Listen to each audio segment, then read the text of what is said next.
Mais du coup, merci d'être venu. On se retrouve aujourd'hui à Toulouse, dans le bar L'Heure du Singe, un bar à cocktail.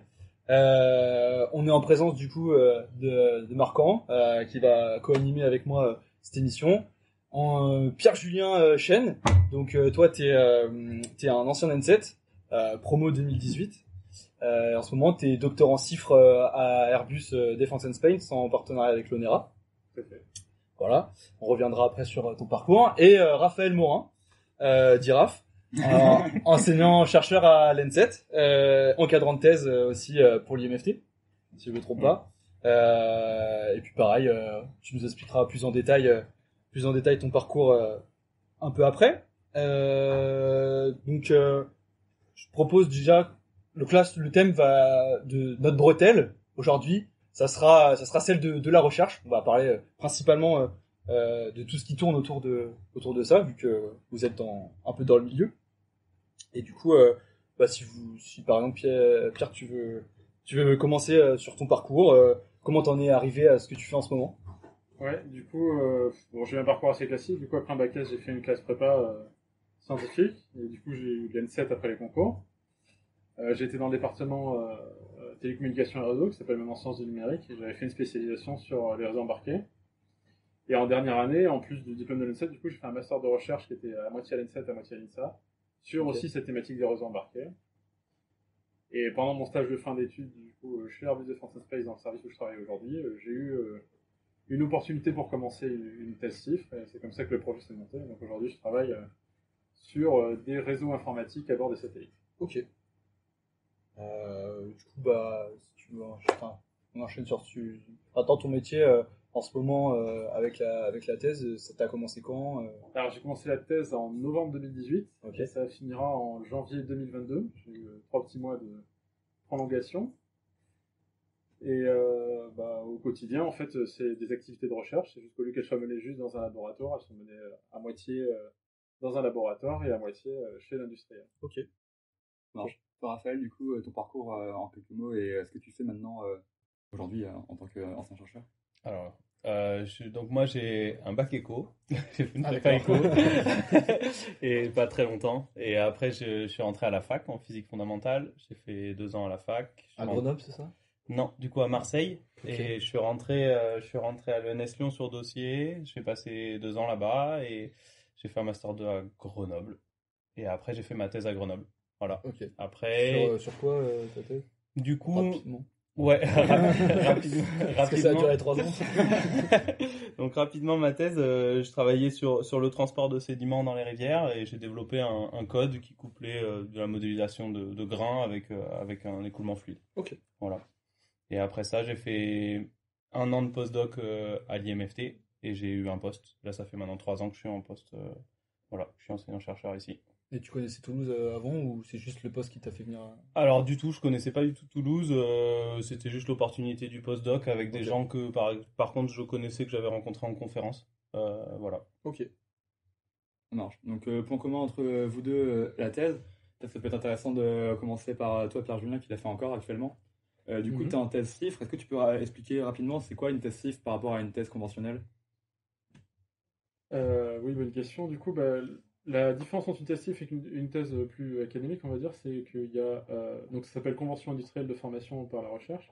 L'idée, c'est que dans le quotidien du travail, tu as un industriel qui participe et qui finance les projets de recherche. Ça arrive aussi dans un aspect académique, mais là, le doctorant au quotidien, du coup, travaille dans les locaux de l'industriel.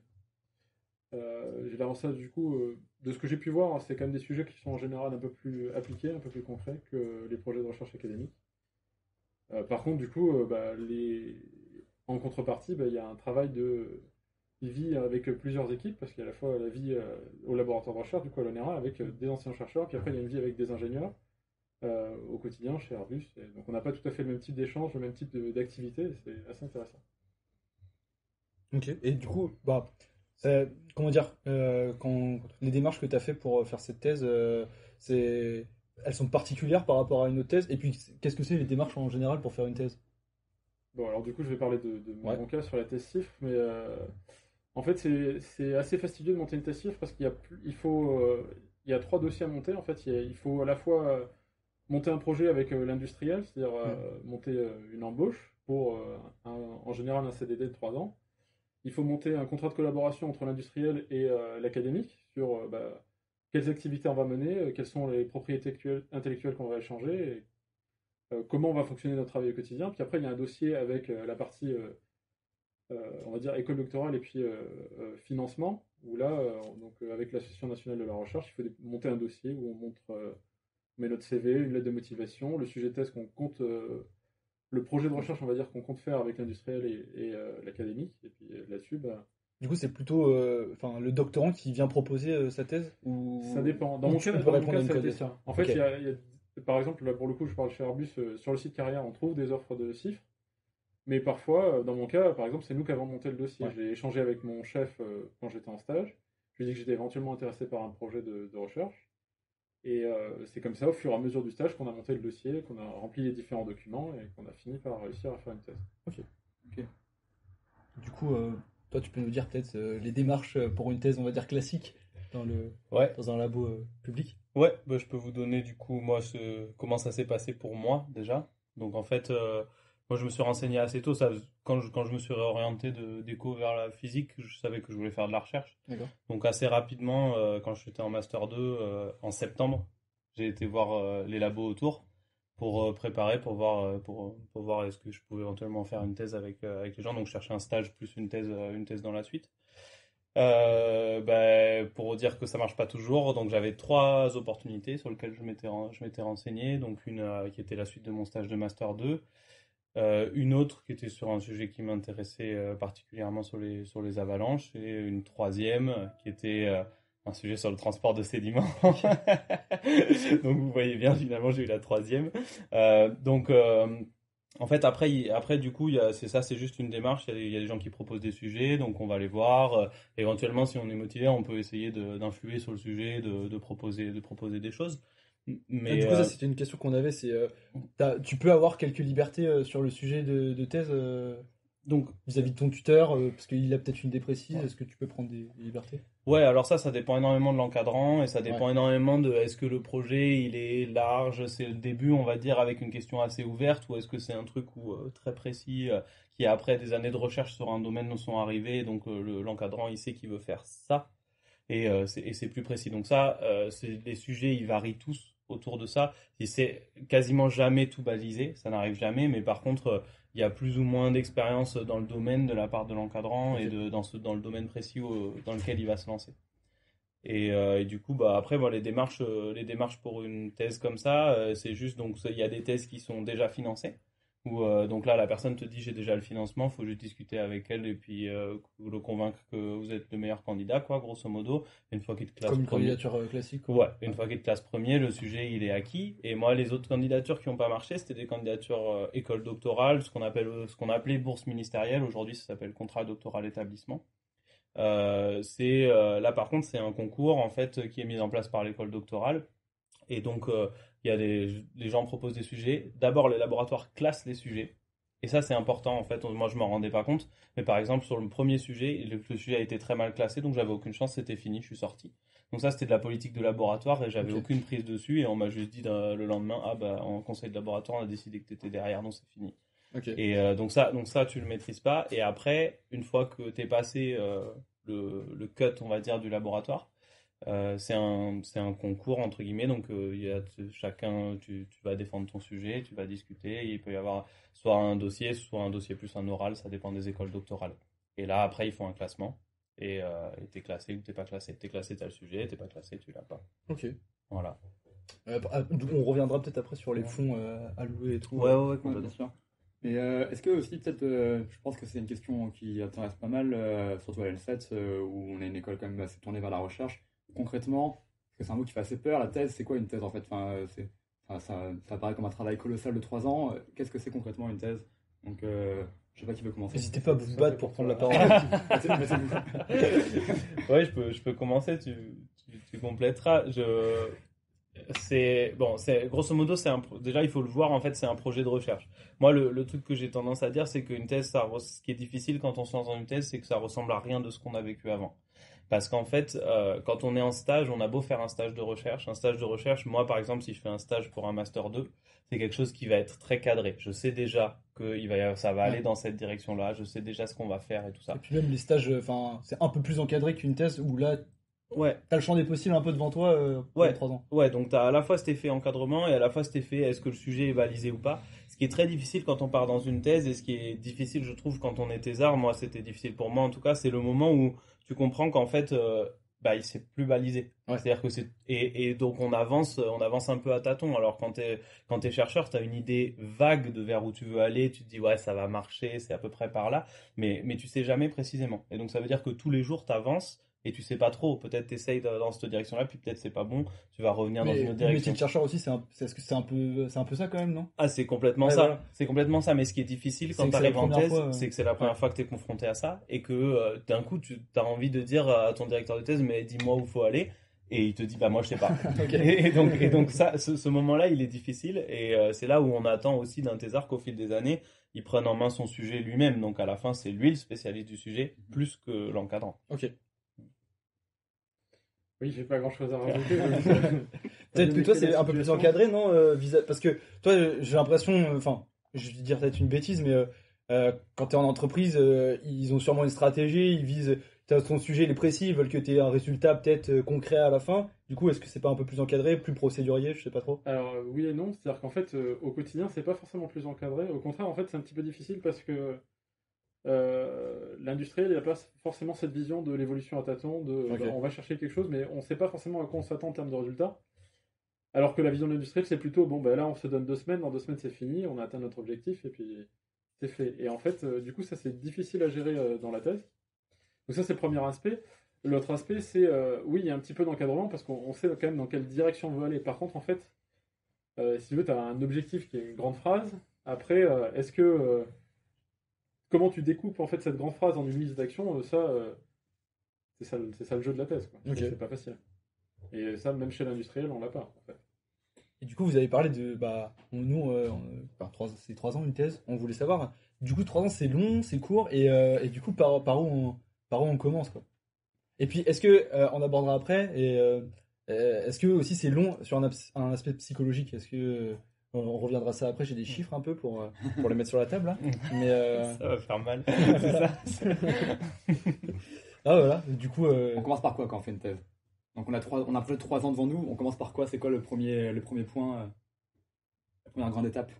Voilà, alors pour moi, du coup, même si c'est toujours en cours, on a commencé par un état de l'art, c'est la compréhension de où en est la situation autour de notre sujet aujourd'hui. Donc moi, je travaille sur les réseaux embarqués. Bon, ben, j'ai regardé qu'est-ce qui a été fait dans le spatial autour des réseaux embarqués, qu'est-ce qui a été fait dans d'autres communautés autour des réseaux embarqués, avec de la lecture de papiers de recherche. Et après, moi, j'ai eu un autre aspect en début de thèse qui a été compréhension du standard que j'étudie, parce que du coup, c'était nouveau. Et donc, il y a eu cet aspect-là en plus, parce que je ne l'avais pas étudié à l'ENSET. J'ai eu pas mal d'activités sur ce sujet-là. Et après, après, on commence à chercher dans le domaine de recherche qu'on a identifié, où est-ce qu'il y a des choses qui manquent, par exemple, et où est-ce qu'on peut essayer d'apporter une contribution. Et là, on rentre dans le vif du Dans le sujet. vif. ok.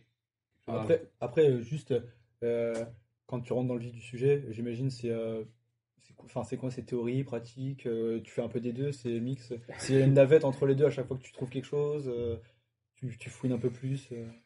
Ouais, il n'y a pas. Enfin, je sais pas, moi, j'ai pas de méthodologie Ok. particulière. C'est tout à chacun qui choisit un peu comment il travaille, quoi.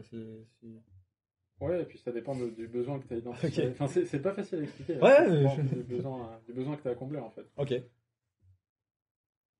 Ouais, non, je pense que c'est assez bien, ça résume assez bien Ok. le truc. Ça dépend peut-être un petit peu du type de thèse, parce que par exemple, si tu as une thèse expérimentale, tu vas aussi avoir toute une partie de prise en main de ton expérience, de réussir à faire des fois à faire le montage, parce que des fois tu arrives et il n'y a rien.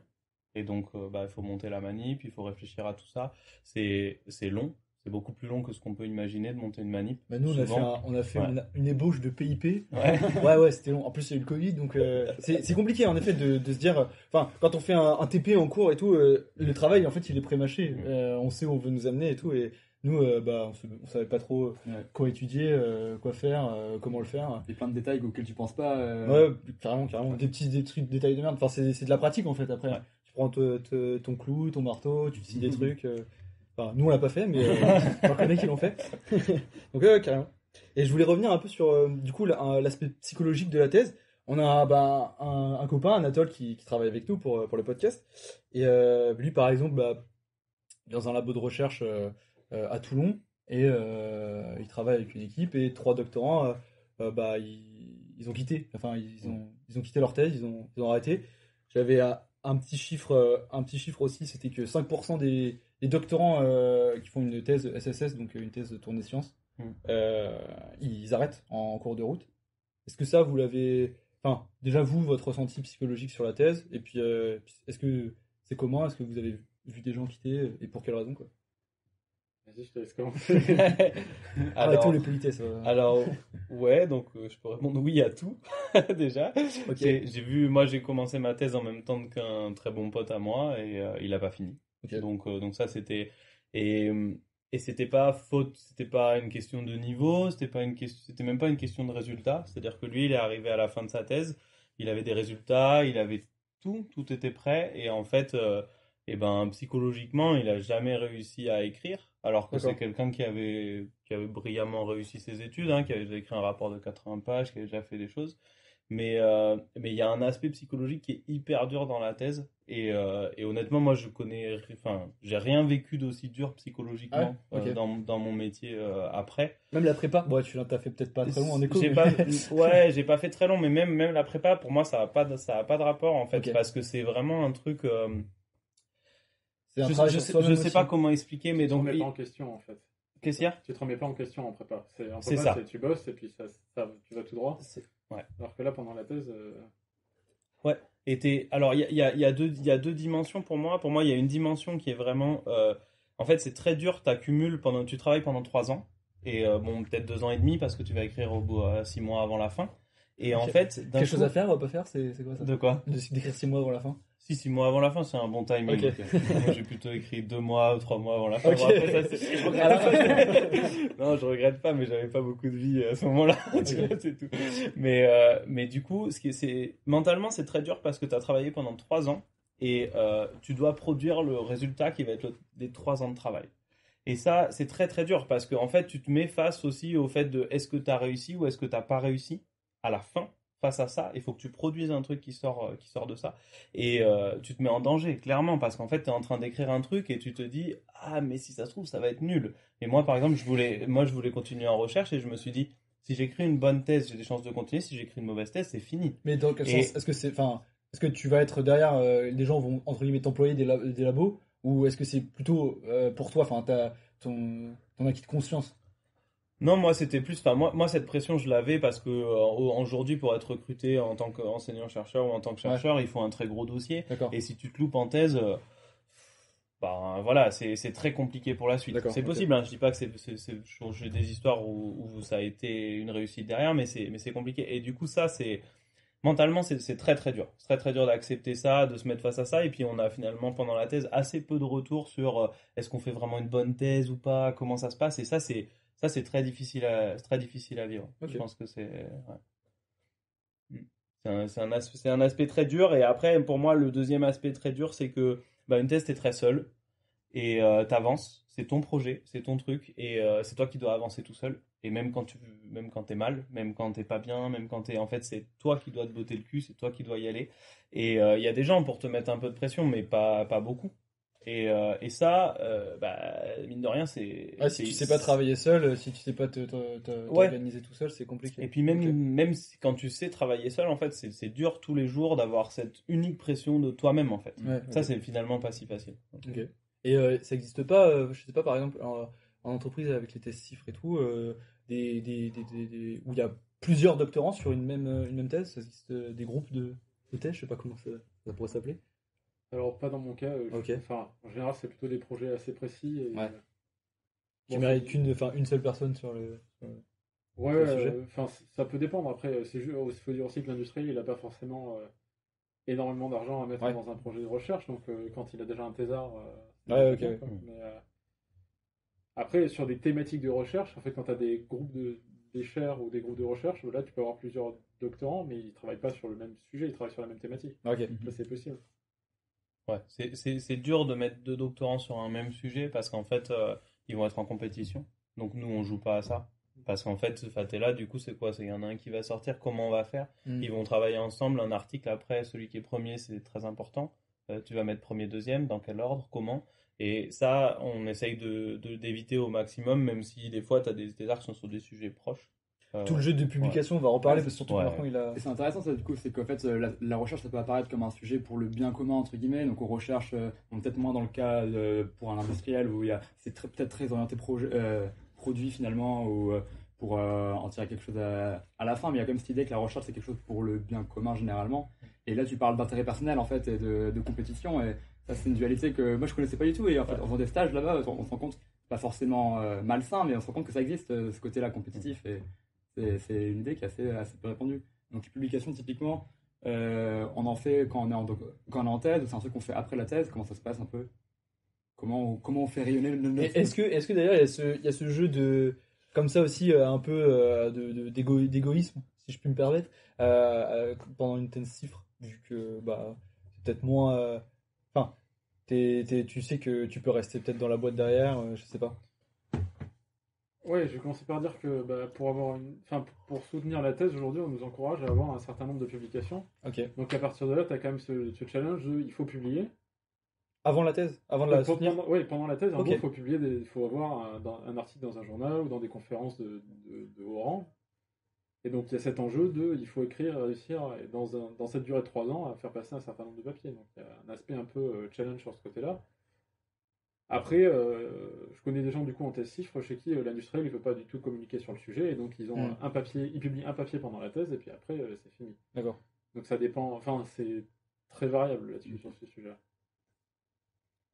Ouais, cet aspect-là en cifre, il est important. C'est-à-dire qu'il y a des industriels qui jouent le jeu de la publication, entre guillemets, qui sont vraiment aussi assez implantés en recherche en même temps.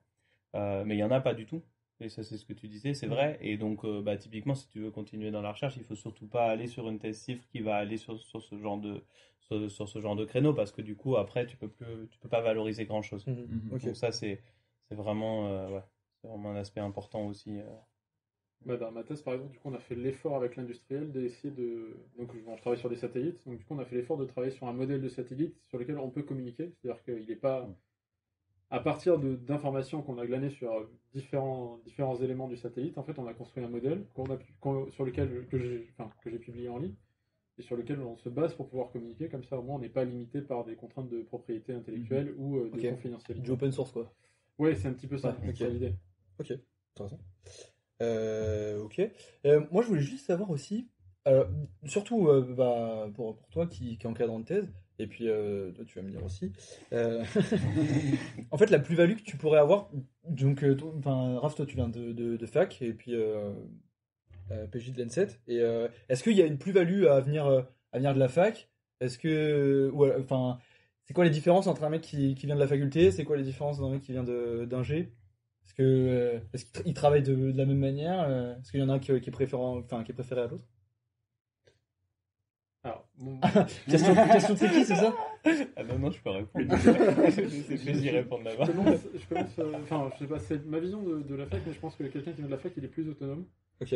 Alors que à l'ENSET, on est quand même bien accompagné. On est coucouné, quoi. Un petit peu. Ok. En tout cas, en télécommunication réseau, du coup, on n'avait pas beaucoup de travail personnel à fournir. En dehors bon, à part pour les révisions, je veux dire, on n'a pas beaucoup de travail personnel à fournir.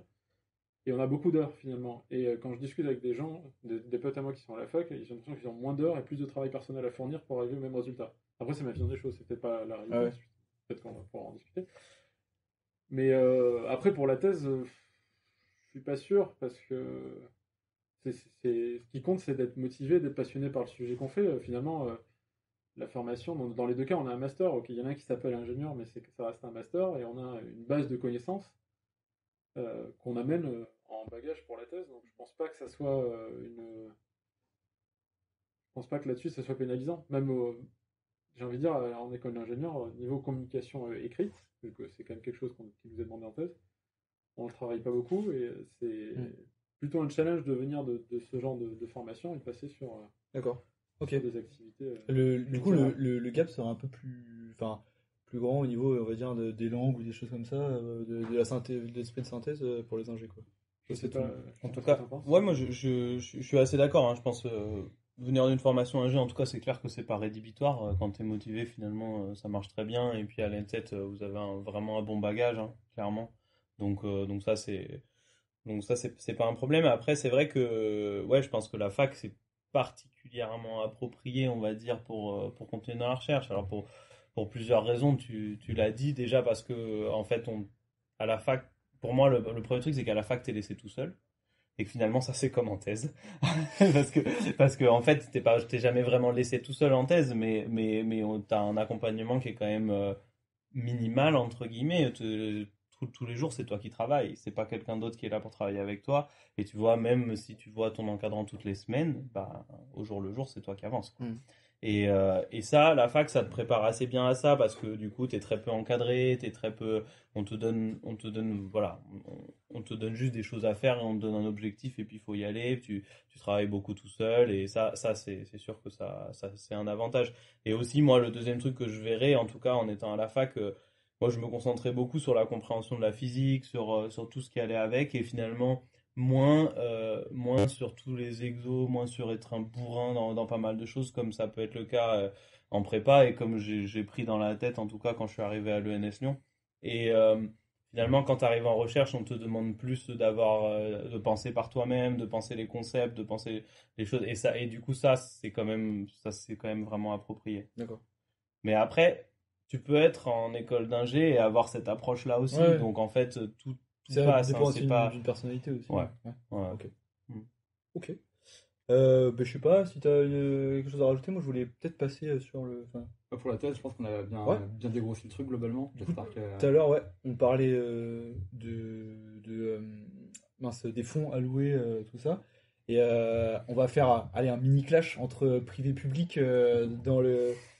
Toi, t'es un peu la navette entre les deux, en vrai. T'es pas vraiment privé. À l'interface. Ouais, donc peut-être que tu seras dans la nuance, mais enfin, il y a un cliché de la recherche publique, on va dire fondamentale, et la recherche privée peut-être un peu plus appliquée, peut-être plus concrète. Moi qui suis totalement étranger à la recherche, c'est comme ça que de très loin on peut le voir. Est-ce que bah c'est véridique, c'est des préjugés? On peut casser les clichés On est là peut-être. pour casser les tabous. Parler. Moi, je dirais qu'en tout cas, en recherche publique, ça dépend énormément des chercheurs et des sujets.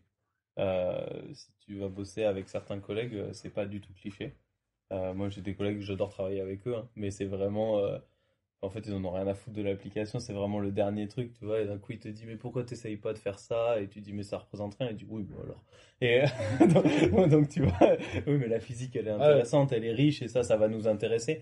Donc ça, il y a une part de vrai. Après, voilà, moi, je vois, il y a des gens qui sont chercheurs dans le public et qui ont une vision très très appliquée et qui vont travailler aussi avec des partenaires industriels, qui vont aussi qui vont en plus aller vers les applications comme ça et c'est une tendance générale parce qu'aujourd'hui nous pour toutes nos demandes de financement on nous demande à quoi ça va s'appliquer et tu peux alors nous des fois tu fais du bullshit en fait. Non, c'est pas du labo parce que les financements c'est des financements nationaux ou régionaux le plus souvent. C'est juste là en ce moment la stratégie un peu de l'État c'est de ouais, c'est la politique depuis une bonne dizaine d'années voire plus d'aller vraiment vers des choses plus appliquées, de faire du concret et puis de faire une partie de recherche fondamentale mais très très faible pour des mecs qui sont au top. Ouais. Voilà.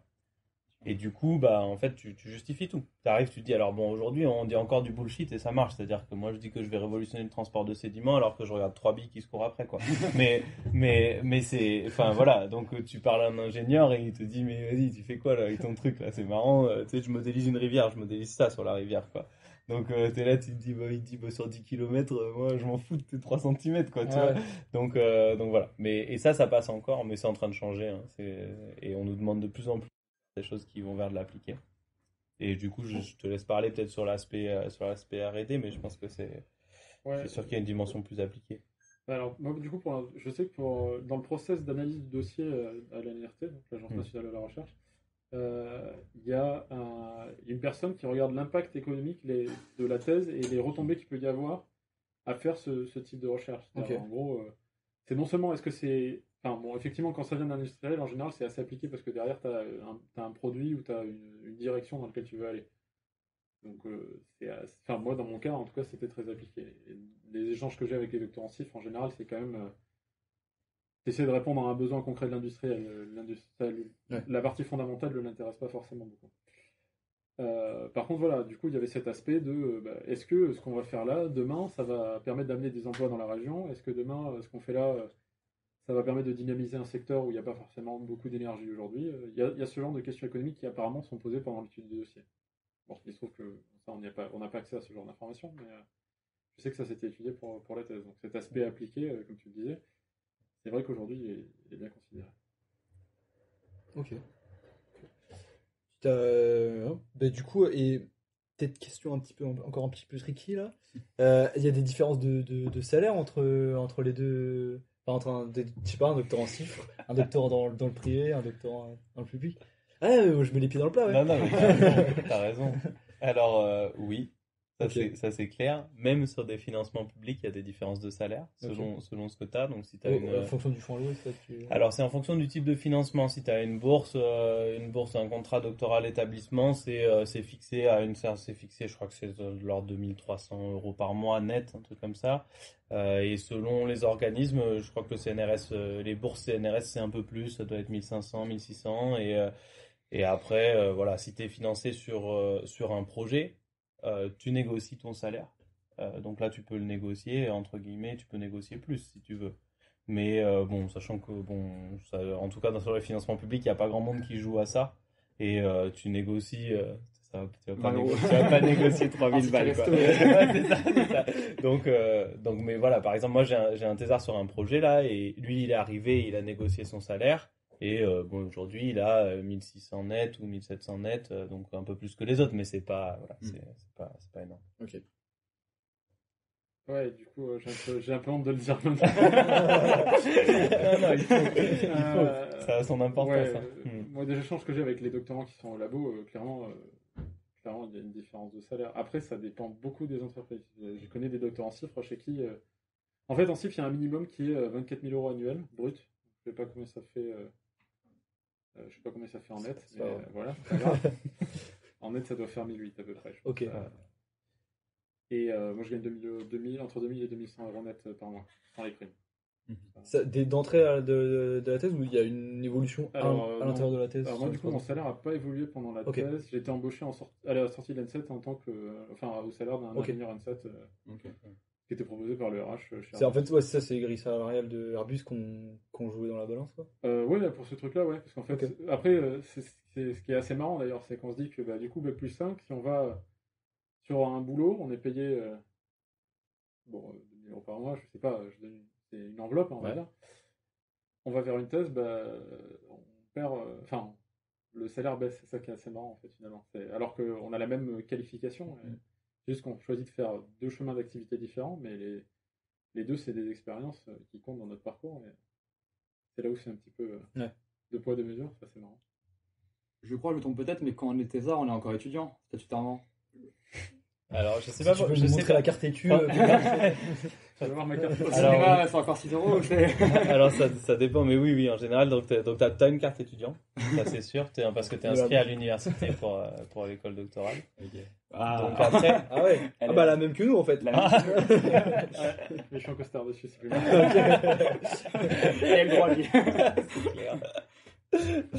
Ouais, non, mais après, c'est. Ouais, donc t'es quand même étudiant. Après, t'as un statut un peu bâtard, entre guillemets, parce que par exemple, si tu vas à la CAF, tu vas à la Sécu, tu vas partout, ils te disent, mais vous êtes salarié ou vous êtes étudiant? Donc là, c'est pas encore très cool. Non, ça passe jamais. Là, tu changes de personne, il dit, non, vous êtes étudiant. Non, vous êtes salarié. Et bon, c'est bon, là, vous allez vous entendre, là, parce qu'il y a un moment, j'en peux plus, moi. Mais voilà, donc ça, c'est. Enfin, en tout cas, moi, à l'époque, ça fait pas si longtemps, mais à l'époque, c'était comme ça. Je sais pas si ça a changé. C'est très galère. C'est le bordel dès que tu fais des démarches. D'accord. Toujours le droit à la carte avantage jeune SNCF. Ça, c'est la dommage. Ça, c'est bon. Ok. Juste là, une petite question qui me vient quand vous parlez d'être étudiant. C'était quoi, vous, quel genre d'étudiant vous étiez pour studieux ou... Waouh, comme vous voulez, fêtard, comme vous voulez. Vous pouvez nous dévoiler votre vie ou vous restez un peu mystérieux, comme vous voulez. Quel genre d'étudiant j'étais? Bah, plutôt sérieux, hein. Je sais pas. Après, en fait, Ça se voit pas j'étais avec un les cheveux, étudiant. mais- Non, ça se voit pas. Ça se voit pas du tout. Non, mais ça dépend ce qu'on appelle sérieux, mais en fait, j'ai toujours été vraiment passionné par la physique. Ça m'intéressait beaucoup, donc je passais du temps à lire des bouquins, à lire des trucs qui se rapportaient à ça. Après, ça m'empêchait pas de faire la fête, ça m'empêchait sûr, pas. Enfin voilà, je fais plein de Et du montagnes. coup, toi, t'as trouvé un peu la. Ça, Ah, c'est- on va revenir ouais. sur la montagne, mais Ouais. t'as trouvé un peu. Parce que tout à l'heure, tu racontais que t'étais en écho et tout, et t'as eu une prise de conscience, t'as trouvé ta bretelle, quoi, pour aller vers la recherche derrière. Enfin, c'était à ce moment-là, Ouais. ça t'a fait un déclic. Bah en fait, alors j'ai un parcours un peu chelou, mais moi au début je voulais faire S et ça faisait longtemps que la physique ça me plaisait, mais en seconde je n'ai pas vraiment beaucoup en cours. Et du coup quand je leur ai dit que je voulais passer en S, ils m'ont dit bah t'as 5 de moyenne en maths, donc en fait tu vas te faire foutre quoi, tu vois. Donc globalement ils étaient là, ok, passe en éco si tu veux. Ok. Donc voilà, donc là je suis passé en éco à ce moment-là, ça me plaisait bien aussi, hein. J'aimais pas mal, j'aimais la philo, j'aimais l'éco, j'aimais les maths, enfin c'était des trucs qui me plaisaient. Et puis après, en prépa, je me suis dit que je voulais pas faire prépa parce que ça me saoulait. Et je me suis posé la question, qu'est-ce que je fais? Est-ce que je continue en éco ou est-ce que je change? Et c'est là où je me suis dit, franchement, la physique, ça me plaisait bien et j'irais bien voir à la fac comment c'est. Et avec cette idée derrière la tête de se dire, bah, moi, ce que j'aimerais bien, c'est faire chercheur. Donc, et puis en fait, ça a super bien marché, ça m'a vraiment plu, quoi. Et là, j'ai continué comme ça. Donc c'est là où, tu vois, je dis j'étais sérieux parce que vraiment ça me passionnait, je passais du temps à faire ça. Après, j'étais pas du tout stratège, donc je me suis tapé plein de rattrapages, notamment à l'ENS. À l'ENS, je pense que j'ai passé toutes les matières au rattrapage, c'est assez facile. Et du coup, ça c'était, voilà. Mais parce que je bossais pas comme il fallait, en fait. À l'ENS, on te demandait d'être un bourrin sur les trucs, et puis moi ça m'énervait, je voulais pas, je lisais 10 000 bouquins, je faisais plein de trucs, sauf, enfin bon, à la fin du coup je m'y suis mis, quoi, à calculer comme un bourrin, parce que je me suis dit, bon, il y a un moment, il va falloir que j'ai mes examens, quoi. Mais je finis par me faire virer, hein, mais bon, c'est pas... Ah, ok. L'histoire le dit pas, c'est ça. L'histoire le dit pas, il n'est même pas marqué sur mon CV, mais ils m'ont pas pris en Master 2. Et en fait, ils m'ont dit, ouais, mais ils m'ont donné un petit lot de consolation. Là, il y avait un Master 2 ouverture, j'avais le droit d'aller à la fac et ils me donnaient quand même un Master 2 de là-bas. D'accord, ok. Mais globalement, j'avais plus le droit de rester là-bas. Donc, Ah, comme un accord, t'es parti. ouais, j'étais pas trop d'accord, mais ça s'est passé comme ça. Anniversaire, donc. Ok. Et toi, du coup, quel genre d'étudiant? Ouais, j'étais aussi plutôt sérieux. Sérieux On dit ça à la cam et tout, ok, d'accord. Je vois, on Super polie l'image. sérieux. Oui, voilà, c'est ça. Ça dépend, ça dépend. D'accord. Toute en nuance. Non, première année, ouais, enfin, les premières années, j'étais plutôt sérieux, studieux. Après, moins studieux. C'est la mais, prépa aussi, ouais. Oui, c'est ça, c'est qu'on arrive dans un espèce de moule et puis bon, on se relâche un petit peu Ouais. avec la pression qui s'en va.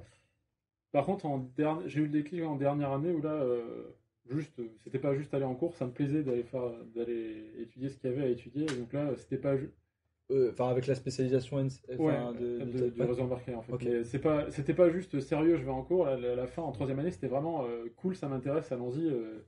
C'est une discussion, je vais apprendre un peu plus sur ce domaine-là. Donc c'est pas tout à fait. Enfin, le profil évolue un petit peu parce qu'au début c'était bon, bah faut aller en cours, quoi. Alors qu'à la fin, c'était plus une obligation qu'un plaisir. Alors qu'à la fin, c'était vraiment un plaisir sur le type d'activité qu'on pouvait. Ok. qu'on pouvait avoir. Ça m'a pas empêché de faire. De profiter de l'ANSET et du foyer. Ouais, mais sur ce que tu dis là, moi c'était pareil parce que je suis en train d'y repenser. Il y a des matières où, enfin, par exemple, l'électromagnétisme, j'aimais pas, j'ai eu 2 quoi. Enfin, globalement, c'était à chaque fois, je fonctionnais, ça me plaît, j'y vais à fond, je bosse le truc, ça me plaît pas, hop, au suivant quoi. Donc bon, c'est plus ou moins efficace, c'est plus ou moins sérieux selon les matières, mais c'est voilà. Après, bon, aujourd'hui, l'électromag, je suis toujours une quiche, hein, ça va pas changer.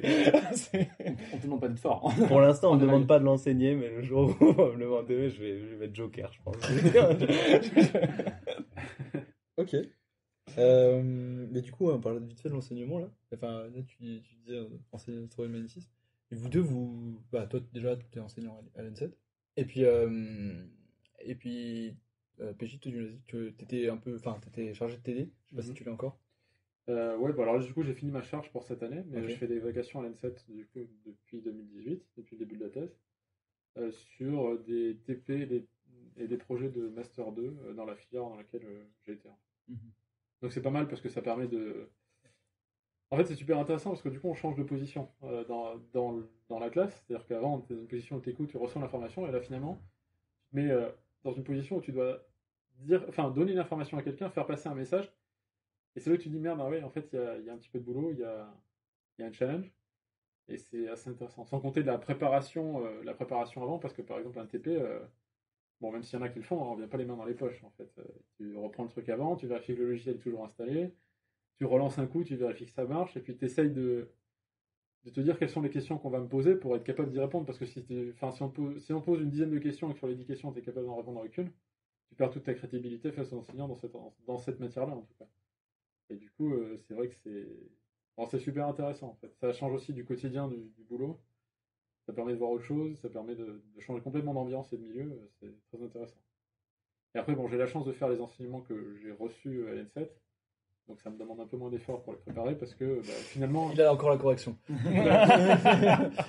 y a la correction, puis après il y a, tu vois, genre les bugs courants, les messages d'erreur courants, au final, tu les as eu en tant qu'étudiant, donc tu t'es déjà posé la question. Donc finalement, ça facilite un petit peu la mise en place et la préparation du TP ensuite.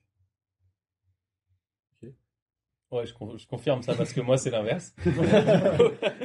Du coup, moi j'ai fait des études de physique fondamentale et maintenant j'enseigne de l'hydraulique. Donc en fait, globalement, tout ce que j'enseigne, j'ai jamais eu de cours dessus. Donc c'est pas si loin de ce que j'ai fait en thèse et de ce que j'ai fait après en recherche, mais c'est quand même une approche assez différente. Moi j'ai toujours fait de la méca flux et puis d'un coup on te parle d'hydraulique, donc ça change. Et ça c'est dur. Ça, moi, ça a été très dur au début parce que du coup, en fait, tu passes ton temps pour préparer les cours à d'abord apprendre ce que tu vas raconter. Donc en fait, et puis quand t'es en flux tendu, tu vois, en fait, t'apprends le truc soit la veille, le soir, à 2h du matin parce que t'es là, putain, Et putain, que ça s'est putain, ressenti, pour demain, c'est pour demain. Marc, qui était ton élève, ça s'est ressenti ou pas que c'était à l'arrache? Pas directement. Clément qui est derrière les caméras. Clément l'a agi. Caméra, c'était assez intéressant. On a eu un cours avec toi, du coup, qui était un cours sur le transport sédimentaire. Donc là, en effet, on n'est pas du tout sur la physique fondamentale, on est sur du très appliqué déjà. Et tu as eu une approche qui dénotait vachement avec les autres types de cours qu'on pouvait avoir, qui était une approche beaucoup plus ouverte sur ce cours c'est ça. Moi-même, je le connais après autant que vous. J'exagère. Non, mais si.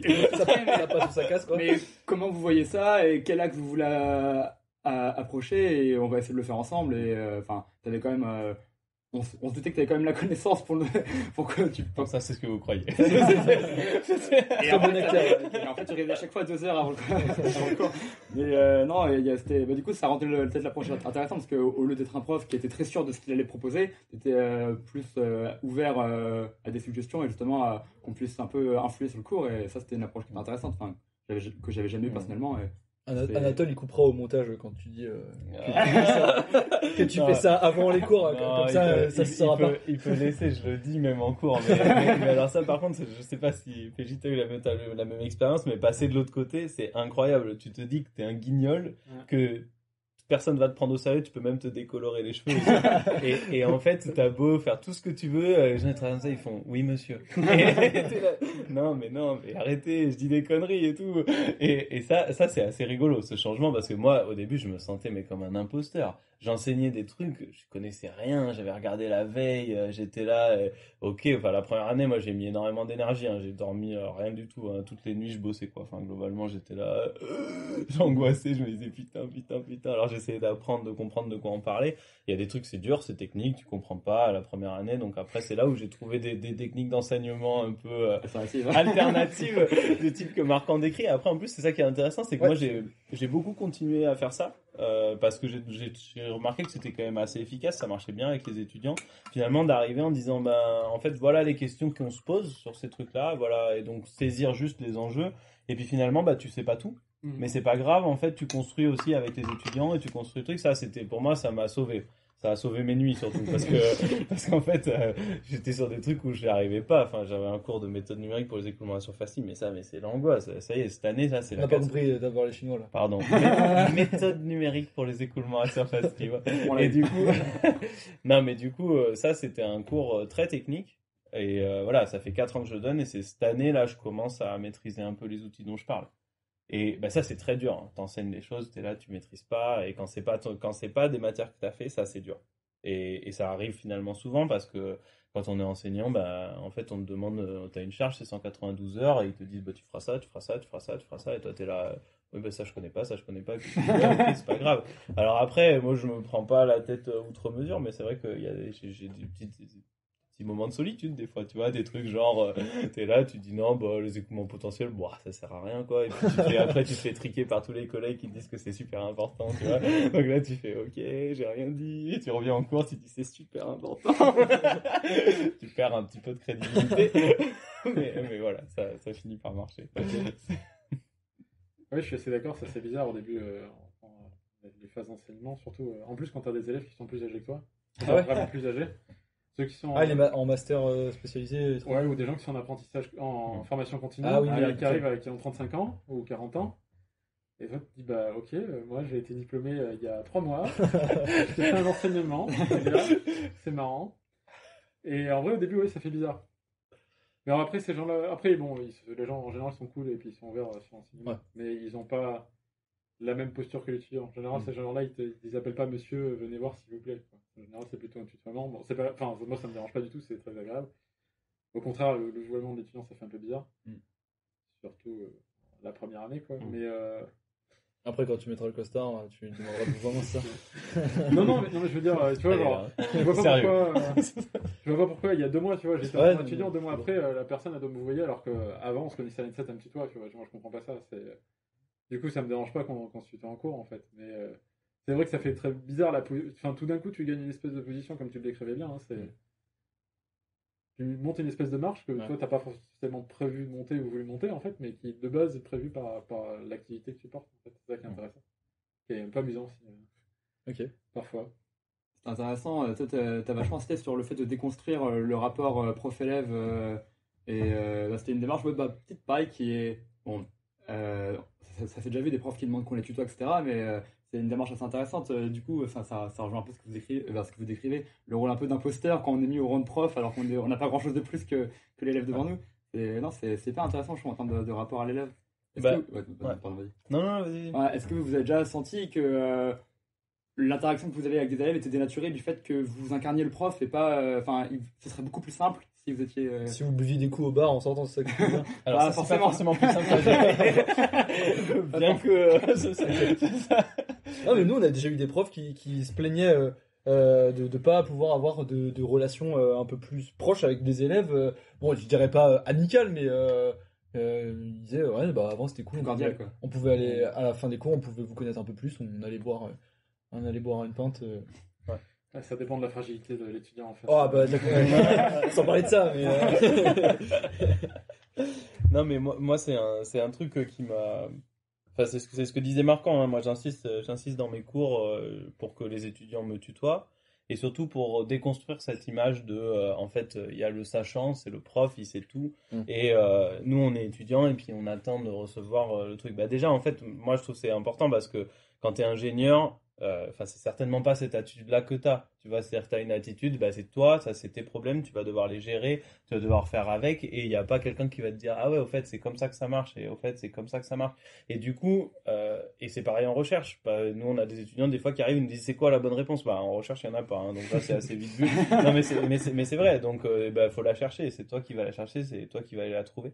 Et du coup, je trouve ça, en fait, dommage. En France, on a une très grosse hiérarchie avec le prof et les élèves. Et ça, moi, je trouve que c'est mauvais pour l'apprentissage. C'est-à-dire qu'à un moment, tu apprends beaucoup mieux si d'un coup tu te dis, bah, je suis seul face à ce problème-là et on est, voilà, je vais essayer comment je l'aborde, qu'est-ce que je fais et oui, j'ai un prof qui est là pour m'aider sur des points techniques, sur des démarches et sur, voilà, comment faire parce qu'il a une expérience. Mais c'est tout. Après, tu vois, enfin, à part le prof, ça fait 40 ans qu'il donne le cours, on n'est pas des bêtes, quoi. Tu vois, on fait des erreurs, on dit des conneries, et on comprend pas tout. Et c'est normal, en fait. Et du coup, moi, c'est ça qui fait que j'essaye de travailler ça, mais c'est hyper dur, quoi. T'insistes au début du cours, tu dis, ah là, faut m'appeler Raphaël, faut me tutoyer, faut vous dire que moi, je suis pas là pour vous donner le savoir. Et puis, deuxième cours, monsieur, venez, j'ai une question, c'est quoi là? Et t'es là, tu dis, putain, je voulais pas ça. Donc, voilà, et ça, bah, tu te bats si tu le veux. Tu vois, par exemple, en ce moment, je sais que je me bats plus là-dessus, là, et ça y est, les élèves, ils recommencent à m'appeler monsieur, ils recommencent à me poser des questions. Ah, mais c'est peut-être aussi avec le distanciel. Oui, ça aide pas, et du coup, comme c'est compliqué par ailleurs, je me bats pas là-dessus, je me dis que c'est pas très grave, mais voilà, c'est des choses, ouais, c'est des choses, moi, ce que je trouve difficile quand t'es enseignant, et que je trouve dommage, par rapport à la relation avec les étudiants. Ok. On se fait une petite coupure avec les petites questions. Les petites questions. Après, on reprendra sur des sujets un peu plus tabous.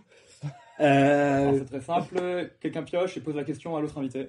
Et puis après, enfin, le but c'est pas de piéger quelqu'un, mais on se regarde, réponds, vas-y. Après, on peut en parler un peu. Alors. C'est juste que c'est des thèmes qu'on savait pas forcément comment connecter au reste, donc voilà, donc si tu veux. Et puis du coup, l'auditoire pourra poser des questions qu'il n'ose pas poser, des questions un petit peu tricky. Tu mélanges pas? Ça fait peur. Non, il a choisi. Il a lu à travers. Il a choisi. Vas-y, lis-le à haute voix. Ouais, ça va en fait, c'est une question correcte. Ok. En arrivant au travail, tu commences par. Ah, je commence par quoi? Je prends un café. J'étais sûr. Ça, c'est quand même assez facile. Ah, on a Adrien qui prend des post-caf aussi. Il a l'IMST en ce moment en stage. Il prend des post-caf et tout. Mais non, mais du coup, ouais, vas-y. Quoi, comme tout bon chercheur, non, c'est pas vrai. Tous les chercheurs font pas ça. Mais comme tout bon chercheur, je tourne à je sais pas combien de cafés par jour, quoi, globalement. Donc voilà. Après, le café, c'est plusieurs choses. C'est déjà parce que je deviens addict à force. Ça, c'est bon, c'est pas mal de le dire. J'ai commencé à me limiter parce qu'au début, je prenais un café le midi, puis maintenant j'en prends 2, puis maintenant je prends un triple expresso. Donc au moment, tu te dis, putain, il va falloir y aller mollo, surtout que tu repasses à 15h pour en reprendre encore 2. Donc face à. Voilà. Et aux toilettes aussi? Non, mais. Et puis après, le café, il a beaucoup d'importance en fait en recherche, finalement, et on s'en est énormément rendu compte au moment du confinement et des choses comme ça. C'est que c'est là qu'on discute de tout en fait. Donc souvent, tu discutes. C'est un mélange entre une discussion de comment s'est passé ton week-end, qu'est-ce qui se passe pour ta vie perso et du boulot. Et c'est à la fois, enfin moi je trouve ça sympa. Après il y a un côté un peu bizarre parce que du coup même à la pause café t'es en train de discuter boulot, mais bon ça c'est les trucs. Mais du coup Adrien qui est aussi à la régie, merci Adrien.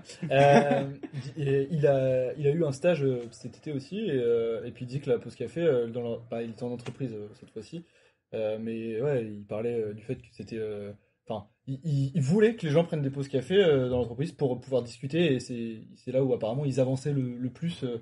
Ils échangeaient des idées, c'est moins structuré, on va dire impersonnel qu'une réunion peut-être. On peut plus se lâcher, ça fuse. Ouais, c'est vrai. Et puis tu discutes de tout, c'est-à-dire que tu discutes de la politique de l'établissement, de la politique du laboratoire, tu discutes de quand moi je co-encadre une thèse avec quelqu'un, ben on discute de comment ça se passe pour lui, on discute de où on va et tu vas peut-être dire 2 mots, mais en fait ça va tout changer parce que après c'est les moments où on se met au courant, on comprend ce qui se passe et tu discutes aussi science. Donc là tu discutes de choses, voilà, comment t'avances, qui est sur quel projet, aussi d'autres équipes potentiellement, hein, qu'est-ce qu'ils font ailleurs et tout et c'est intéressant, en plus c'est des discussions, c'est sûr, c'est détendu, donc ça c'est aussi cool. Tu parles de tout et puis des fois tu parles pas du tout de boulot, hein, enfin mais voilà, ça enchaîne un peu tout quoi. Ok. Ouais, je suis d'accord, c'est un bon moyen pour la cohésion aussi, c'est-à-dire que voilà, en particulier chez l'industriel, nous la pause café c'était assez sacré, on avait notre pause à 4h et en général on se retrouvait toute l'équipe à 4h pour le café et bon bah il y a des petits groupes mais tu vois on arrive à échanger et c'est ce qui fait passer de personnes qui travaillent chacun sur leur bureau sur leur sujet à une équipe parce qu'en fait c'est ces moments-là de convivialité où on peut échanger. Et donc là-dessus c'est super intéressant. Tu commences par ça? Tu commences par le café toi? Le matin ouais. Okay. En ce moment non, mais en ce moment chez moi non. Du coup, en télétravail généralement non, mais en plus j'essaie de limiter, ça me permet de limiter. Mais c'est vrai quand je vais sur site, je commence par un petit café, puis en plus c'est chaud, ça réveille, le matin c'est bien, ça te met dans tout. Enfin, en fait ça fait une action qui te permet de lancer ta journée. Okay. C'est plutôt, sinon moi j'avoue que quand j'étais en stage aussi les 4 premiers mois de l'année là. Et moi, quand j'arrivais, c'est peut-être aussi que j'étais stagiaire stressé, enfin, pas stressé, mais je veux dire, enfin, moi, quand j'arrivais, je voulais travailler, je voulais me mettre à travailler, et après, ils me disaient, bah non, enfin, ils étaient tous là, je dis, mais non, mais enfin, on commence à 9h, enfin, bête et méchant, tu vois, bête et méchant, tu vois, du coup, c'est vrai que je me mettais, je commençais à travailler et tout, et puis, mais qu'est-ce que tu fais, enfin, ça les choquait un peu, du coup, je me suis mis au pli, on va dire, mais, Oh non, un café le matin. ah non, mince! Non, Ouais. mais c'est marrant, hein, comme PJ il disait, je pense que c'est quand tu travailles en recherche, tu travailles beaucoup seul. Finalement, tu travailles très peu à plusieurs. Et les moments où tu travailles ensemble, c'est la pause, hein. C'est quasiment, enfin, j'allais dire, ça paraît abusé, mais c'est souvent ça. C'est souvent les moments où tu vas le plus lancer des choses à plusieurs et où tu vas. Après, évidemment, tu as quand même des réunions où tu vas discuter sur Ouais. certains trucs ensemble.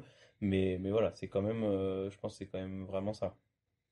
Mais même des gens qui sont sous l'eau, qui sont pas forcément accessibles parce qu'ils ont énormément de travail, par exemple. C'est vrai que tu peux pas aller les embêter dans leur journée parce qu'ils ont plus, Ouais. il y a déjà de ministres. Bah, finalement, la pause café, t'as juste un truc pas très important à leur dire, bah, tu peux changer rapidement sur le sujet, ça prend 2 minutes, et puis... Ouais, c'est une autre manière de communiquer, c'est pas mal. Enfin, et après, nous, ça nous est arrivé aussi de faire des... Enfin, tu parlais du coup, de l'aspect travail vis-à-vis de la pause café. Ouais. Nous, avant, ça nous est arrivé d'avoir une pause café qui pouvait durer 1 heure, c'est pas grave. En fait. Ok. T'as commencé à discuter sur un sujet, même... Ça se trouve, ça peut concerner l'équipe, et puis du Ouais. coup, on est en train d'en discuter. Bon, bah, c'est comme une mini-réunion, mais c'est dans la salle café, ça prend 1 heure, mais c'est comme ça. Bon, évidemment, derrière, il faut bosser pour compenser, mais c'est pas grave. C'est Cool qu'une réunion. Ouais, c'est ça. Ouais, ça m'a un peu choqué, moi, avec, lors de mes stages. Il y a eu parfois des après-midi où j'ai le sentiment d'avoir que parlé avec des gens et que bu des cafés. Et du coup, je disais, ouais, bah là, je vais rentrer ce soir chez moi, je vais travailler un peu pour compenser tous les cafés qu'on a bu. Il me disait, non, enfin, t'as pas l'impression qu'on a vachement avancé cet après-midi.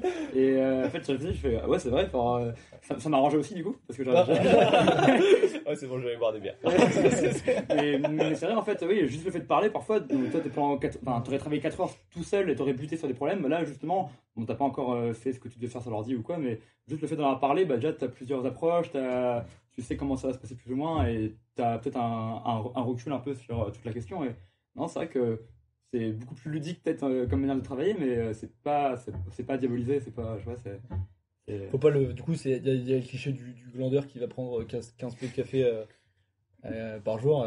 C'est peut-être à nuancer, quoi. il y a un ça juste qui- milieu, quoi. Ouais, voilà. Ouais, Si le, tu fais ça, t'es pas bien après.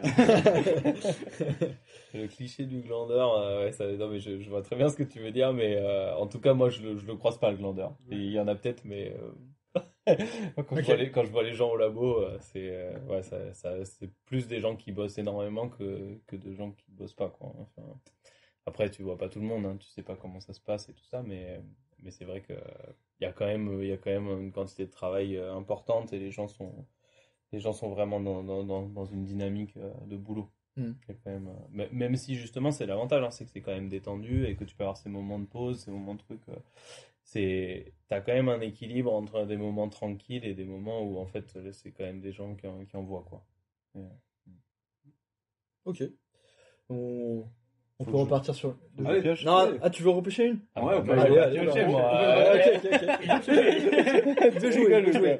J'espère que tu vas en tomber sur une un petit peu. Choisis bien parce que. Décris ta personnalité en un mot quand tu avais 10, 20 et 30 ans. Bah, Du coup, 30 ans. j'ai pas dit 40 parce que je suis sympa avec toi. Non, mais du coup, c'est pour vérifier, mais du coup, 30 ans, ça va être compliqué, mais. 30 ans, ça va être un peu compliqué. Hein. Dis maintenant. Ouais, maintenant.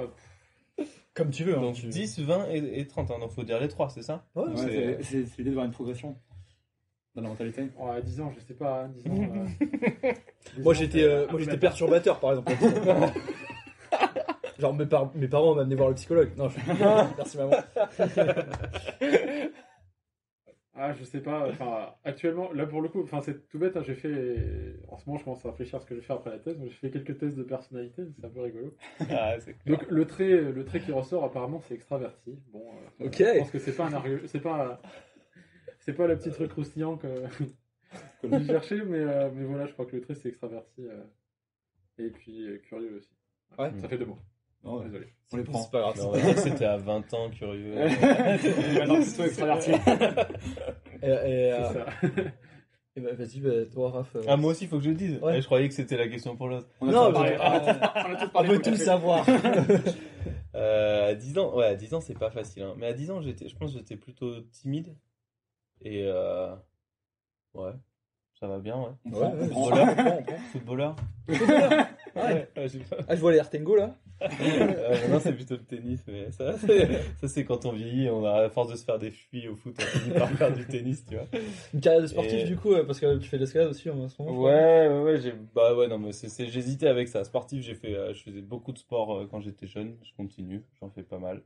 Même si là peut-être un petit peu moins. Mais ouais, j'ai fait pas mal de trucs, à la fois sport co, sur du foot, et pas mal de foot. Ouais. Et puis bah, du tennis, j'en faisais aussi quand j'étais jeune. Après, beaucoup de montagne, tout le sport de montagne. Voilà. Ça, Ok. c'est cool. Et maintenant, c'est quoi ton trait? Et C'est, maintenant. rocker, je sais pas. Rocker, Blond. non, je sais pas. Ouais, c'est ça, blond. Maintenant, c'est blond, mon trait. C'est blond. Ouais, non, je sais pas, je saurais pas quoi dire. Ok. C'est pas grave, c'est pas grave. Ouais, non, du coup, bah, on peut peut-être repartir sur le débunkage de clichés, de trucs comme ça.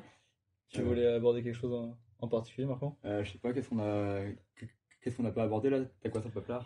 Moi, j'aurais bien abordé la recherche postdoc, PhD, étranger, France. Pourquoi on reste en France? Pourquoi on peut se barrer à l'étranger? Les avantages, les inconvénients. Est-ce que vous avez déjà, même vous, pensé à potentiellement partir à l'étranger? On sait que, enfin, pareil, le stéréotype de l'étranger, c'est un doctorant à l'étranger, c'est super bien payé, enfin, payé par rapport à la France. J'ai une stat, si vous voulez. En France, par exemple, le taux de chômage d'un docteur, il est égal à la population, au taux de chômage de la population moyenne. Ouais. Et ouais. Et Merde. ça fait peur pour la suite. Oh non. Désolé. Non, mais chez les chiffres, ça va. Ouais, Les chez statistiques les, sont chez les différentes. chiffres, je pense que ça change Ouais. beaucoup. Les statistiques Ouais. sont très différentes. Et par contre, le niveau du taux de chômage du coup, des doctorants français, il est 2 fois supérieur à celui de l'étranger. Ouais. Enfin, des doctorants à l'étranger. Ouais, donc ça, je pense que c'est vraiment un effet de reconnaissance du diplôme dans la société en France et dans les entreprises. Je pense que là, c'est ce qu'on disait. Je pense qu'en chiffres, c'est très différent parce que quand tu fais une thèse chiffre, en fait, c'est assez reconnu dans l'industrie.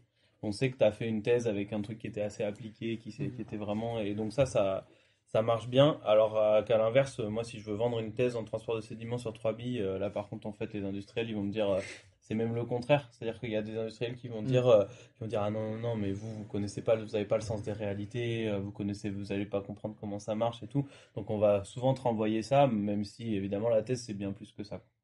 Et donc ça, je pense qu'à l'étranger, notamment, enfin moi aux États-Unis notamment, c'est beaucoup plus reconnu. On a fait une thèse et on te dit pas, tu as fait une thèse en littérature, et tu peux quand même aller faire un truc qui a pas de rapport avec la littérature et c'est valorisé et ça représente quelque chose. Ok. Et pour toutes les qualités que ça t'apprend en fait à côté et pas tant pour ton sujet, alors qu'en France on te parle beaucoup de ton sujet. Et c'est ça qui est peut-être différent. Après, donc pour l'étranger, je sais pas. Donc moi j'ai jamais été à l'étranger finalement. J'y étais juste en stage en M1. Moi j'avais très envie d'aller à l'étranger, mais bon du coup donc pendant ma scolarité finalement ça l'a jamais fait. Et après moi j'ai eu un poste à un moment où je pensais pas en avoir et je m'étais dit que j'irais à l'étranger après. Et du coup bah, voilà. Du coup j'ai eu finalement un poste sans aller à l'étranger. Cela dit, pour avoir un poste en recherche académique, et c'est fortement conseillé d'aller faire au moins un postdoc à l'étranger. Euh, donc si on veut rentrer chercheur CNRS, c'est impossible de faire autrement. Ok. Donc c'est-à-dire qu'à la phase de dossier, il y a marqué quand est-ce que vous étiez à l'étranger. Si vous n'y êtes pas, le dossier il sort. Ok. Ok, donc c'est direct. Et quand tu es maître de conf, et ben alors là par contre c'est plus compliqué quand tu vises un poste de maître de conférence parce qu'il y a deux aspects. Il y a un aspect, c'est valorisé de faire un postdoctorat à l'étranger, mais il y a un aspect, quand tu vas à l'étranger, tu connais moins bien la communauté locale. Et donc c'est plus difficile de revenir et c'est plus difficile de se faire connaître. Et ça, faut pas du tout négliger cet aspect-là. C'est-à-dire que être connu de la communauté, quand tu vas être recruté, c'est hyper important parce que les gens, ils recrutent un peu à tâtons, entre guillemets. Ils savent pas qui ils recrutent et c'est quand même hyper important de savoir qui tu recrutes. Est-ce que c'est quelqu'un qui va bien s'intégrer? Est-ce que c'est quelqu'un, voilà, comment il bosse, qu'est-ce qu'il fait et tout. Et donc ça, finalement, moi, ça a été un énorme avantage de rester en France quand c'est arrivé mon recrutement. Et même, moi, le recrutement, j'étais déjà en postdoc à l'IMFT, c'était un hasard et ils ont ouvert ce poste et donc les gens ils me connaissaient déjà tous. c'était beaucoup plus facile. C'était beaucoup plus facile et même au-delà de l'IMFT, il y a la moitié des membres du jury qui sont extérieurs. Je les connaissais quasiment tous parce que je faisais des conférences en France, parce que j'étais dans le système, et donc ça, quand tu vas à l'étranger, bah t'as pas ça. Ça c'est sûr. Et je pense que c'est important à prendre en compte parce que forcément ça change la donne. Après sur la thèse à l'étranger, même combat, c'est-à-dire que si tu veux revenir en France, c'est plus dur. Parce qu'après, on te connaît moins. Ça n'empêche pas, hein, parce que tu peux revenir en France, passer 2 ans de postdoc en France, et puis ça y est, tout le monde te connaît, entre guillemets. Mais voilà, c'est un peu plus compliqué. Et la thèse à l'étranger, alors il faut aussi savoir que moi, l'expérience que j'en avais quand j'avais hésité, mais quand j'étais en Suède en stage, je me suis dit, je reviens en France tout de suite. Parce qu'en fait, C'est pour ça le blond.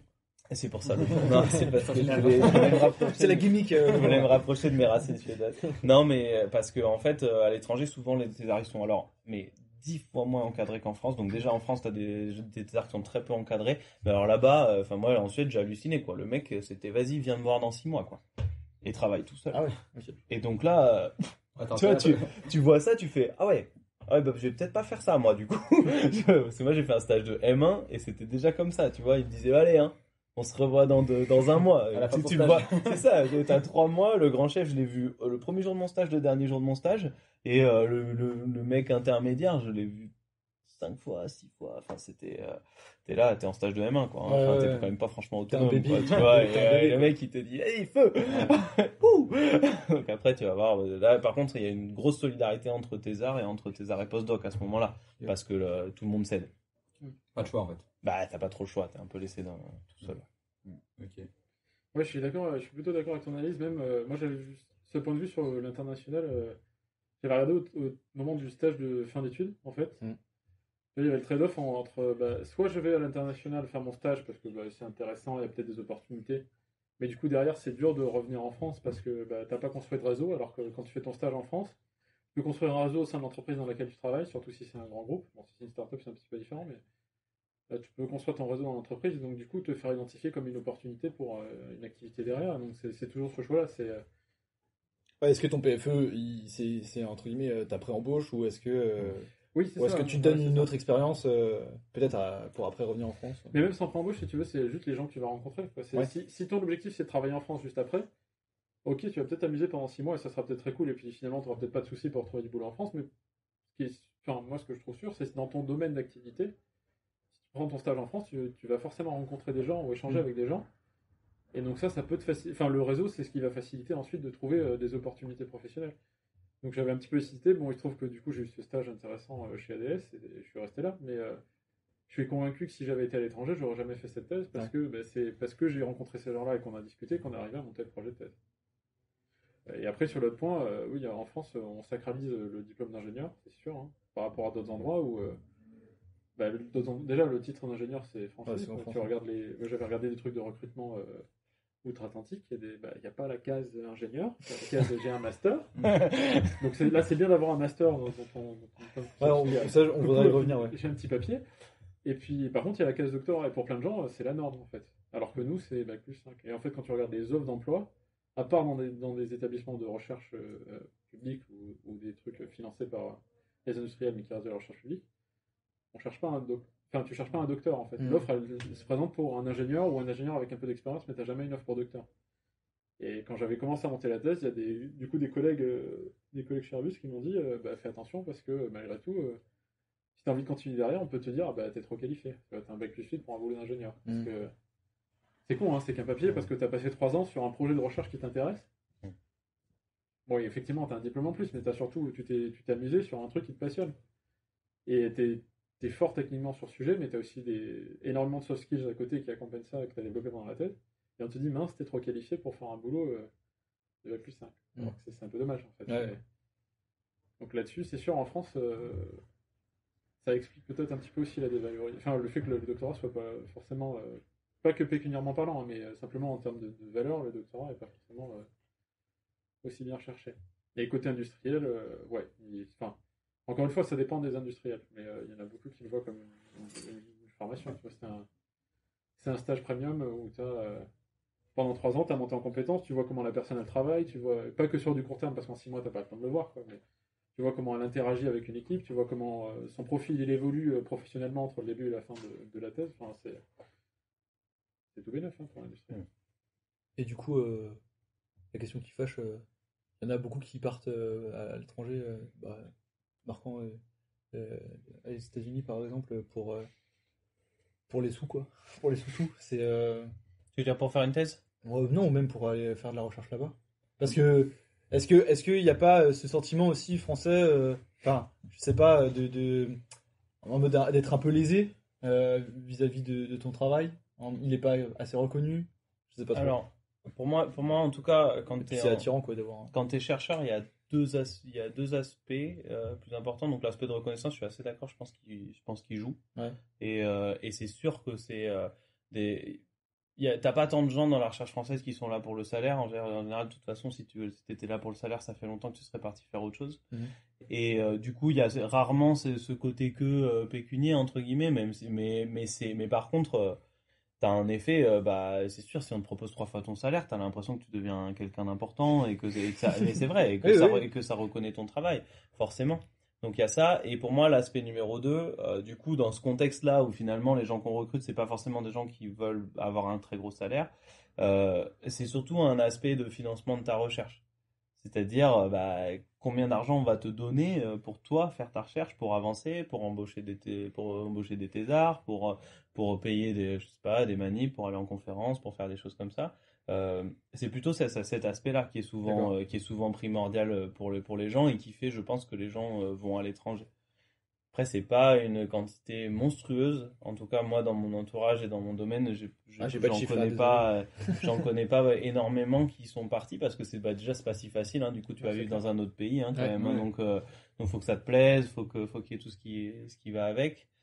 Et puis parce que ouais, après je sais pas pourquoi, mais il y en a pas tant que ça, qui partent. Après il y en a et quand ils partent, alors par contre oui, quand ils disent leur salaire là, enfin t'en as au hasard qui chopent un poste de recherche de chercheur en Suisse, t'es là, ah ouais d'accord. Enfin, mon cousin était même postdoc en Suisse, il gagnait 80 000 francs suisses à l'année quoi. T'es postdoc, t'as juste une thèse, Ouais. tu sais. Et j'étais là, ah ouais, c'est cool. Bon, maintenant je suis en poste, mais bon, moi c'est 2000 par mois, quoi, tu vois. Donc c'est. Si maintenant j'ai monté d'échelon. 2150. Allez Qui donc, dit mieux? voilà. Donc c'est sûr que c'est pas. Ouais, pour l'argent, ça change la donne quand même. Hein. Ok. Après, moi, je pense que tu t'en rends plus compte quand t'as une famille, quoi. Parce que enfin voilà, parce que moi, pour vivre tout seul, je vis en coloc, tu vois, enfin, ça va très bien, hein, 2100 euros pour vivre en coloc tout seul, ça va. Le jour où j'ai des enfants, une maison à payer, 3 trucs, enfin, on en rediscutera peut-être. Ok. Toi, PJ, t'as jamais pensé à partir à l'étranger? Pour la thèse, pas du tout. Bon, Ouais. parce qu'il y a les conditions dans lesquelles ça s'est monté. Ouais. Sinon, ouais, j'ai eu envie d'aller à l'étranger, mais pas forcément. Enfin, c'est pas forcément un aspect financier, c'était pour voir d'autres choses, quoi. Au final, ok. pour tester d'autres trucs. Là, je suis en train de. Justement, je commence à regarder des trucs d'emploi. Bon, je trouve qu'il y a des opportunités en Allemagne qui pourraient être intéressantes. Puis, sur plein d'aspects, c'est amusant. Tu vois, de pas parler allemand, tu dis, bah ok, j'y vais. Ça va me mettre un énorme challenge, je vais devoir parler allemand. Mais ça pose pas de problème, parce que quand si t'es dans un groupe international où tout le monde parle anglais, Ouais. vu qu'aujourd'hui on est tous à peu près censés parler anglais, ça va. Ce qui est emmerdant, c'est pour acheter le pain à la boulangerie. Mais tu vois, c'est se lancer des petits. C'était pas un euphémisme que t'as fait, mais il a pointé du doigt la baguette. Mais enfin, c'est se lancer des défis. Après, voilà, j'ai regardé. Enfin, c'est dur de trouver aussi à l'étranger parce que, encore une fois, il y a toujours cette question du réseau c'est qui c'est que tu connais, où est-ce que tu vas trouver des opportunités. Et quels sont. Enfin, j'ai regardé des trucs au Québec parce que ça attire mon partenaire. Mais il faut trouver des entreprises dans lesquelles tu as ce type d'opportunité, c'est pas facile. Quoi. Autour de nous, on les connaît, les boîtes. Quoi. Ouais, c'est plus facile, oui. Donc, franchement, oui, j'ai regardé. Après, je sais pas où est-ce que j'irai ensuite parce que j'ai pas d'a priori. En fait, en fait, il faut toujours faire la part des choses sur plusieurs points. C'est est-ce que ça nous plaît, ou est-ce que c'est foutu, et est-ce que c'est bien payé. Quoi. Et entre tout ça, c'est toi qui fais un choix, c'est personnel. Quoi. Ok. Moi, je pense que ce qui est important, c'est d'abord que ça soit bien payé. Pardon. Non mais ça y est, c'est dit, on l'a. Voilà. Moi, j'aime On l'argent. coupe pas ça, Anatole, on coupe pas ça, Anatole. Ah, le lapsus. Non, pas du tout ce que je voulais dire. Non, que ça te plaise, parce que si ça te plaît pas au quotidien, tu vas vraiment en souffrir, quoi. Ça va aller quelques mois, puis après. Et après, c'est au choix, quoi. C'est soit c'est dans un endroit qui te plaît, genre au bord de la mer, à Hawaï ou je ne sais où. Tu vois, c'est rigolo. Ah oui, ou alors à la... Ça résonne pour toi peut-être. ou à la montagne, je sais pas, chacun ses goûts. Et puis après, c'est soit ça, soit ok, j'ai pas ça, mais je suis bien payé, je peux partir en vacances quand je veux. Et où je veux, quoi. C'est toujours ce trade-off qu'il faut. Et du coup, je considérer. voulais juste revenir. Parce que tout à l'heure, tu disais, et toi aussi, que tu as fait un master. Master. Un master. Un master. Non, un master. Non, un master. Un Un master. master, c'est pas la même chose. Il y a un E après, c'est un Et je master. crois... Mais toi, t'as fait un master? Non, j'ai fait un master. Ah, ok, bon. Parce que. Confusion en live. Ouais, C'est clair. ça sera coupé, ça, par contre. Du coup, enfin, Marquant, toi, comme tu cherchais peut-être un peu aussi être. Enfin, ça te plaît le domaine de la recherche et tout. Tu te poses des questions sur est-ce qu'il faut faire ça, est-ce qu'il faut pas le faire.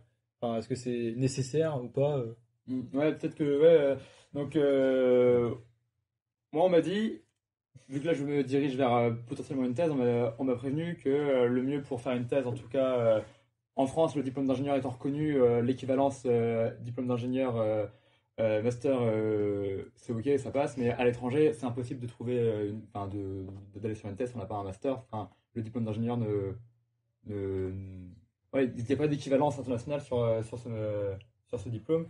Et donc, en troisième année, à l'ENSET, on a accès, je crois, dans toutes les filières, à des masters de recherche. Donc, le deal est assez cool. C'est 4 heures par semaine, le jeudi après-midi, pour sortir de l'école avec un master de l'école, enfin, un diplôme d'ingénieur de l'école, et un master de la fac ou l'université où on a été. Et, est-ce que ça, c'est vrai qu'il y a un besoin d'avoir ce genre de diplôme? Enfin, c'est mieux vu, c'est... Alors, moi, pour l'étranger, je sais pas. J'ai aucune idée par rapport à ça. Mais même pour la France, en fait, ça change.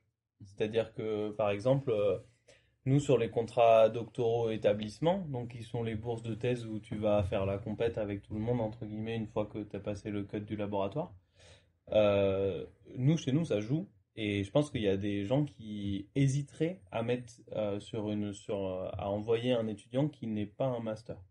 Parce qu'on sait que c'est plus compliqué et on sait que c'est potentiellement un truc qui peut nous faire sortir.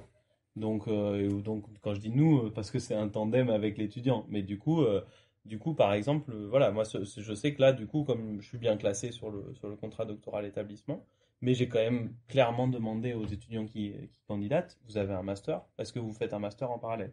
Et s'ils m'avaient dit non, ça serait rentré en jeu. C'est-à-dire que je me serais dit, attendez, je vais pas me prendre une bâche, quoi. Et du coup, à équivalence, si j'en avais un qui avait le master, peut-être que ce serait parti pour la personne qui a le master, qui passe le master. Donc ça a même une importance en France. Après, ça a moins d'importance sur des choses où les financements sont déjà acquis, parce qu'à ce moment-là, l'enjeu, c'est juste pour l'école doctorale de valider ton dossier. Et l'école doctorale, nous, pour valider le dossier, je sais plus, ils demandent qu'il y ait au moins une expérience de recherche. Il faut au moins que tu aies fait un stage en recherche, et là, c'est validé. Mais par contre, si tu l'as pas et que tu n'as pas de master, là, c'est fini. Okay. ça marche pas. Eux, ils veulent pas valider. Ouais, je suis d'accord. On m'avait posé la question. Alors, parce qu'avant, en plus, il y avait la mention master de recherche, qui maintenant n'existe plus, ça s'appelle juste master, en fait. Mais l'école doctorale m'a posé la question, qu'est-ce que vous avez comme expérience tournée vers la recherche? J'avais fait un stage en deuxième année à l'IRI. Et puis j'avais le master de recherche. Mais pour la NRT, quand il a fallu convaincre et dire qu'on est la bonne... Enfin, que non seulement le projet est viable, mais qu'en plus on est la bonne personne pour porter le projet, ben, ça fait des arguments en plus. Après, franchement, le master, je les ai trouvés très intéressants. Et puis, 4 heures par semaine, c'est pas un effort insurmontable. Et puis, ça se fait. C'est toujours... tu rencontres des nouvelles personnes. Moi, j'ai eu des nouveaux enseignants dans d'autres écoles, avec d'autres manières d'enseigner. Ouais, ça fait du bien après 2 ans ou 3 ans d'école. Personnellement, en termes de développement personnel, c'est intéressant. Ouais. Et puis bon, pour 400 €, t'as un deuxième diplôme. C'est quand même... c'est cadeau. Oui, c'est ça. Clairement, faut le dire, mais faut le prendre, c'est bonus, quoi. Ok, 400 € quand même. Allez, ok, je l'économise. J'avais pas le chiffre. Je crois que c'est ça. Tu repayes l'inscription. 200 ou 400, et c'est pas énorme, mais franchement, Ouais, Oui, ça vaut la peine. pour l'investissement que tu as à la fin, ça vaut le coup. Bien sûr. En plus, du coup, le master de recherche que j'avais fait, ce qui m'avait convaincu, c'est qu'à la fin, le projet long qu'on avait du Colenset était intéressant et c'était technique. J'ai travaillé sur un prototype de robot comme les Overboard, un robot à deux roues qui va aller sur la Lune et déposer des petites voitures et prendre des photos. C'est un projet du CNES.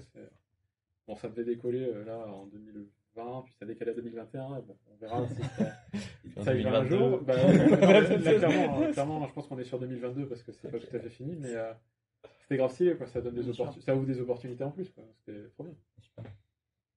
Et du coup, ouais, juste pour rebondir, on parle un peu de candidature en fait là. Comment tu choisis, enfin comment toi tu choisis vu que tu es encore en thèse, les étudiants. Et par exemple, moi on sait PJ que toi t'étais l'ancien président N7 Consulting, donc la JE de la junior entreprise de l'N7. Et est-ce que par exemple, je vais te laisser en parler, et puis est-ce que c'est toi tu vas le valoriser dans la recherche, ou alors plus tard si tu veux t'en éloigner de la recherche, et est-ce que pour toi Raph, c'est quelque chose, enfin c'est un petit plus, et en général est-ce que enfin quelle importance tu portes, on va dire au bénévolat ou à l'associatif que le candidat aurait pu faire avant, quoi, qu'il a sur son CV. Je te laisse commencer. Alors, du coup, oui, l'expérience à la junior, est-ce que je l'ai valorisée pour la thèse? Pour la partie académique, non, parce que c'est pas du tout dans le discours que j'ai amené. C'est-à-dire, dans le discours que j'ai amené sur les arguments académiques, c'était les prédispositions pour la recherche, donc les stages et le master que j'avais fait, plus l'intérêt que j'avais pour la matière, les résultats académiques que j'avais dans ce domaine-là, et les projets que j'ai pu avoir. Par contre, côté industriel, quand tu dis, là, l'argument que j'avais donné, là, pour le coup, c'était vis-à-vis du travail en équipe. Je crois que c'est ça l'argument que j'ai donné à ce moment-là chez Airbus, c'est vis-à-vis du travail en équipe. Finalement, la jeune entreprise, on était une équipe de 18 personnes, on a travaillé ensemble. Bon, il se trouve que j'étais président, mais j'aurais pu être quelqu'un d'autre dans l'association, ça aurait été la même chose. On a travaillé ensemble, on a une vie d'équipe, et donc ça, malgré tout, ça donne des prédispositions en termes de soft skills, que ce soit pour l'écoute ou l'argumentation avec les gens. Et après, il y a eu les aspects sérieux, organisés, parce que diriger une association qui est aussi une entreprise, ça demande un certain effort. C'est du bénévolat, mais j'ai pas beaucoup accentué sur l'aspect bénévolat, c'est plus accentué sur l'aspect soft skills et qu'est-ce que j'en ai gagné. Et ce que je dis souvent, c'est aussi d'être à la tête d'une équipe, entre guillemets, à la tête d'une équipe, même si c'est qu'une association. Quand ensuite tu redescends à l'échelon en dessous, tu te mets à l'intérieur d'une équipe, des fois tu arrives à te mettre à la place de la personne qui est chef et te dire, ok, je comprends pourquoi il nous explique les choses comme ça. Ou je comprends que j'ai pas accès à une information, mais c'est pas grave parce que c'est pas mon rôle d'avoir accès à ces informations-là. Et donc, pour Airbus, je crois que j'avais quand même vendu cette expérience-là. Par contre, dans le cadre de la thèse, si tu veux, ça n'a rien à voir avec de la recherche. Donc, oui, ça peut montrer du sérieux ou de la motivation à faire quelque chose parce que c'est du bénévolat, mais après, je pense pas que ça soit un argument. Enfin, moi, je le trouvais pas comme un argument pour me faire. Mais c'est valorisable après sur tout le reste. Enfin, si jamais tu veux t'en écarter un jour. Comme n'importe quelle expérience que tu as eue, en fait, ce qui compte, c'est de trouver comment ton expérience est en adéquation avec le poste que tu vises. Okay. Pour deux postes différents, tu auras deux messages différents vis-à-vis de ton expérience. Ce qui compte, c'est savoir mettre en avant qu'est-ce qui fait que tu te différencies avec cette expérience-là par rapport à quelqu'un d'autre. Du coup, toi, si tu peux. Alors, on en parlait un peu avec Marcan avant là, mais moi, j'ai pas du tout, quand je recrute quelqu'un, j'ai aucun process de recrutement ou quoi que ce soit. C'est-à-dire que c'est juste, je reçois un CV, une lettre de motivation, des choses comme ça, et puis je jette un œil au CV, je me dis, ok, est-ce que c'est proche du sujet? Je regarde la lettre de motivation, je me dis, ok, est-ce que c'est cohérent, quoi? Est-ce que la personne, elle a vraiment envie de faire ce que je dis? Je reçois faut s'imaginer, hein, tu reçois des lettres de motivation, le mec te dit, t'as marqué que c'est un sujet super fondamental, et il y a marqué, j'ai toujours rêvé faire de l'appliquer et tout ça. Donc en fait là, tu fais bon, ok, non, mais c'est pas une blague, et ça c'est beaucoup, hein, il y a beaucoup de lettres de motivation comme ça. Donc finalement, c'est juste du bon sens entre guillemets là-dessus. Et moi, une fois que j'ai trié les candidatures par rapport à ça, je vois les gens en fait, et je discute avec eux. Je leur présente le sujet, je leur demande de parler de leur profil, de me parler aussi de ce qu'ils ont fait, comme qui peut être dans le même, on va dire, proche du sujet. scientifiquement. Donc c'est plutôt ça. Et donc moi, il y a deux aspects par rapport à ça que je juge. Le premier, c'est est-ce que ça passe bien avec la personne? J'accorde énormément d'importance à ça. Bon, ça c'est très perso. Mes collègues ils me disent que c'est parce que je suis trop jeune et que ça va changer. Mais non, mais je pense qu'ils ont en partie raison. C'est-à-dire que pour moi, j'ai envie de bosser avec quelqu'un avec qui je me fais plaisir, tu vois. Et c'est pour moi, ça a beaucoup d'importance. C'était du plaisir. Donc Marquant, c'était du plaisir. Franchement, non mais c'est que du plaisir. Non mais sans travail. Non mais sans blaguer, quand Marquant il m'a demandé de faire un stage avec moi, j'étais là, bah voilà, Marquant c'est quelqu'un que j'ai apprécié. Quand on était en cours, c'était cool, ça se passait vraiment bien. Il était bien motivé et voilà. On va arrêter là, il va se faire. Après ça passe. Faudrait pas qu'il ait la tête qui gonfle parce qu'en plus il a fait un super stage. Il parle de moi. Non mais voilà. Et donc après c'est surtout ça. Moi il va y avoir cet aspect-là et puis l'aspect, bah est-ce que je me dis que la personne elle a bien compris tout ce dont on parlait, est-ce qu'elle est capable de comprendre le sujet, de me le reformuler, de me l'expliquer. Et puis éventuellement, alors là, l'idéal, c'est vraiment quelqu'un qui arrive, qui finalement a déjà réfléchi au sujet, fait plein de trucs, commence à te proposer des choses et à te dire ouais, pourquoi on ferait pas ça, pourquoi on ferait pas ça. Voilà, alors en plus, quand quelqu'un commence à se mouiller à dire pourquoi on ferait pas ça, il se met gravement en danger entre guillemets parce que s'il dit des conneries, là tu te dis oula, comique. Mais s'il commence à t'amener des trucs en disant pourquoi on ferait pas ça avec des trucs pertinents et tout, bah là en fait tu te dis ah ouais ok là bon ça va marcher quoi. Déjà lui il a capté le sujet, il a capté de quoi ça va parler et puis si ça passe, bah, j'hésite pas trop.